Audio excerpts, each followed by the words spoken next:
How you doing there, kiddo? But I'm just showing Kim, like, that was my mom's original publicity shot from Hollywood. This is great. That's Duke Ellington. And that's the Anne Ray Hutton Band, 1939. And So, that was she just caught a lucky break to get into the band because she was demonstrating sheet music in a store when she was 15 or 16. And she came into town and her piano player got sick.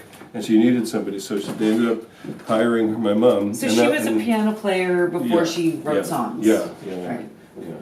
And this took me a long time to figure out who this was, and it finally hit me that it says, "To Ruthie, all the best, Duke and the Boys." So I figured, oh my God, that's the original Duke Ellington Orchestra in the Cotton Club. And that's Tommy Dorsey. That's Tommy Dorsey. So I was reading as well that after she wrote "I'll Never Smile," she sent it to Tommy Dorsey.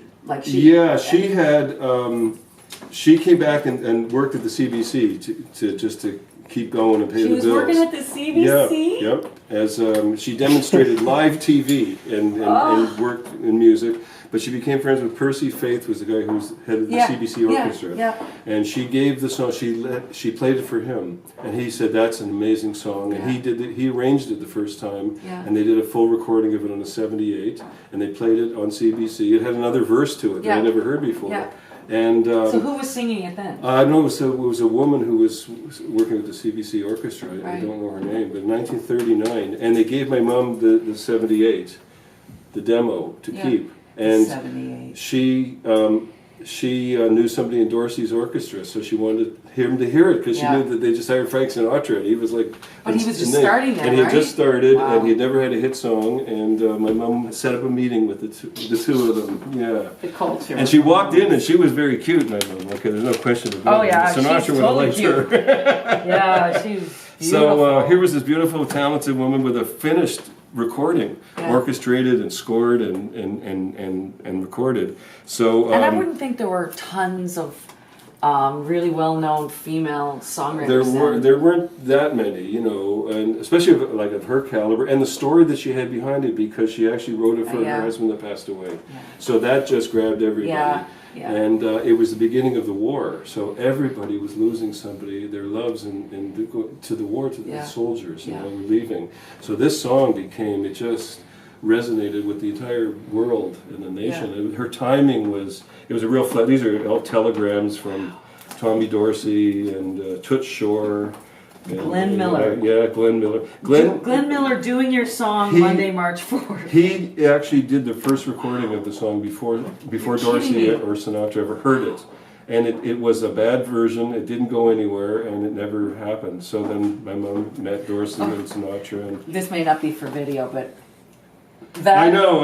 It's the best thing ever. Yeah, this is from Toots Shor. I wish I had known your mother. This is from Toots Shor. Yeah, she was great. Am I allowed to read that? Yeah, go ahead, read it.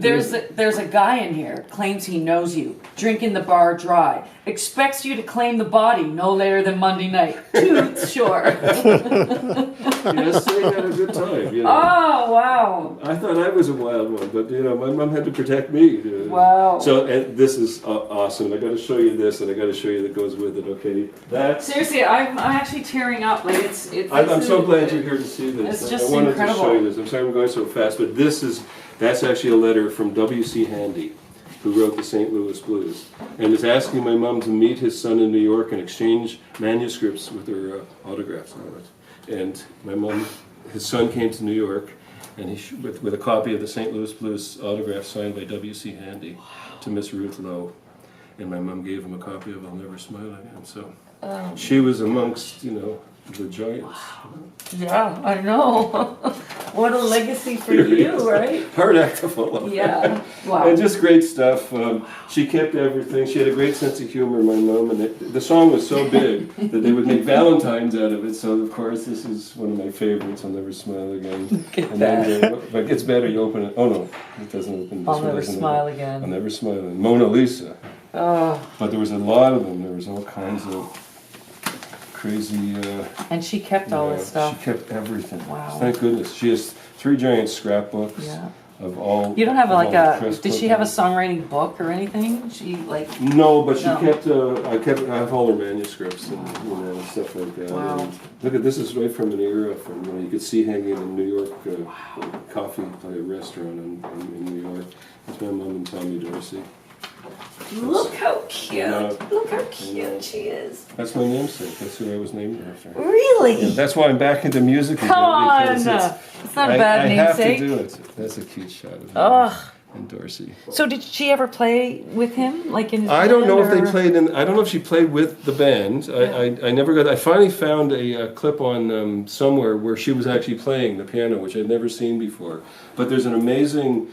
on YouTube, you can Google Ina Ray Hutton, and there's a clip where she's out there doing crazy things, and then you see my mom is on the piano on the back, and it's very very amazing career. Incredible. Nice one. You know what? Like, because I'm here now, Bill, and I'm.